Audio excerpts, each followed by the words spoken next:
Video kali ini adalah tentang jurusan DKV.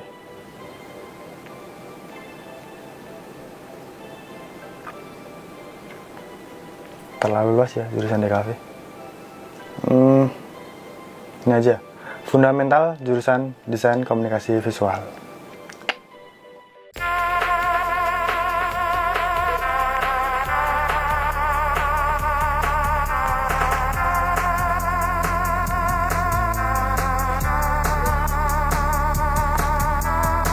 What's up guys, and welcome back to this channel. It's me, Lucky again.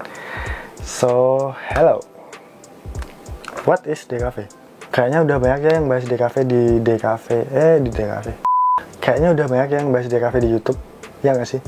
Kalian search gitu di YouTube dengan keyword DKV, kalian scroll itu udah banyak banget. Padahal dulu beberapa tahun yang lalu pas bikin videonya Mbak Mumu itu masih dikit banget coy. Sekarang udah banyak banget tuh bicara konten YouTube tentang DKV. Gokil, gila, emang mantap. Tapi nggak apa-apa lah ya, anggap aja ini extended versionnya atau versi lebih lengkapnya, dan semoga kalian juga lebih banyak dapat informasi tentang DKV di video ini. Check it out. So what is DKV? DKV di kafe, orang-orang yang bekerja di kafe. Jais banget. DKV adalah akronim dari Desain Komunikasi Visual. Lalu apa sih Desain Komunikasi Visual itu? Dari namanya aja sebenarnya udah bisa ditelaah sendiri. Ya nggak sih? Dimulai dari desain yang artinya merancang, diikuti dengan komunikasi yang artinya menyampaikan suatu pesan tertentu. Terus visual yang berarti segala sesuatu yang dapat dilihat oleh mata kita. Jadi desain komunikasi visual itu menyampaikan sesuatu melalui gambar, lewat gambar. Kalian harus bisa menyampaikan pesan lewat gambar. Bagaimana menggunakan elemen visual seperti gambar, tipografi, foto, video, tatanan layout, media interaktif, dan media lainnya untuk menyampaikan suatu pesan secara komunikatif, efektif, dan informatif. Dan yang jelas pesannya bisa nyampe ke audiens. Misalnya kalian pengen gambar burung, tapi gambar kalian tuh mirip sama anjing gitu. Terus orang yang lihat itu malah bingung, ini tuh sebenarnya gambar burung atau gambar anjing. Nah kalau kayak gitu berarti pesan kalian nggak tersampaikan ke audiens, ya kan? Berarti kalian gagal. Kayaknya sih. Tapi iya sih kayak gitu sih.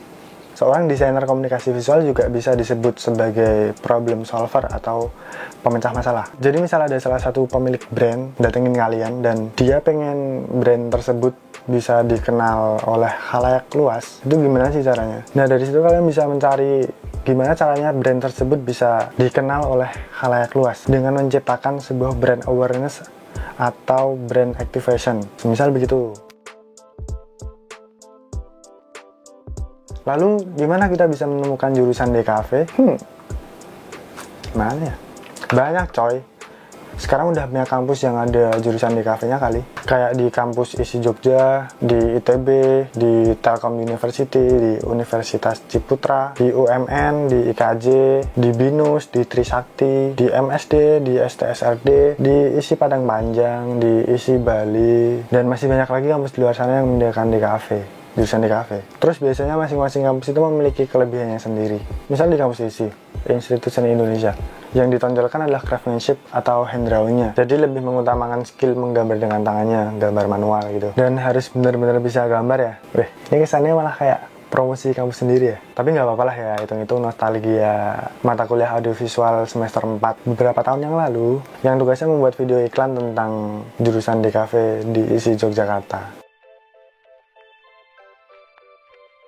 Terus siapa aja sih yang bisa masuk jurusan DKV? Siapa aja bisa coy. Kalian pun bisa kalau kalian pengen masuk jurusan DKV. Entah kalian dari SMA jurusan IPA, jurusan IPS, dari SMK jurusan DKV, jurusan multimedia, jurusan tata boga, jurusan tata busana, jurusan seni rupa, jurusan... Pokoknya dari jurusan apa aja kalau kalian pengen masuk DKV ya sah-sah aja. Kalian masuk ya tinggal daftar-daftar aja. Itu pilihan kalian. Dan yang jelas di jurusan DKV ini nggak ada matematika coy. Jadi kalian nggak harus pusing-pusing mikir 1 tambah 1 itu berapa sih? 2 kali 2 itu berapa sih? 5 log 7 tambah 2 log 8 itu berapa sih? 3x tambah 2y kali 4y sama dengan 521. Terus dicari z-nya itu berapa sih? Itu nggak ada men di DKV. Jadi kalian nggak panas otak kalian ngitung-ngitung gitu. Tapi di jurusan DKV kalian bakal dipusingkan dengan tugas-tugas menggambar dari semester awal sampai beberapa semester akhir, dan bisa-bisa kalian bakal begadang bahkan sampai gak tidur demi seonggok tugas masterpiece kalian. Ngomong apa sih? Ya walaupun semakin tinggi semester kalian akan lebih sedikit intensitas kalian dalam nugas keterampilan yang menggambar itu sih, dan akan lebih mengeras dan mengasah otak kalian untuk dipaksa berpikir kritis tentang ilmu-ilmu desain komunikasi visual dan lebih peka terhadap lingkungan sekitar kalian, seperti mata kuliah filsafat seni, metodologi desain, antropologi seni, sosiologi desain, semiotika, kajian media dan budaya, copywriting, proses komunikasi, komunikasi iklan, project design yang berhadapan langsung dengan klien. Terus ada visual branding yang bikin pertemanan kalian dari gini jadi gini, dan masih banyak mata kuliah lainnya demi sebuah gelar sarjana desain di belakang nama kalian. Untuk lebih lengkapnya nanti bakal gue bikinin video tentang mata kuliah dan tugas-tugasnya jurusan DKV kali ya.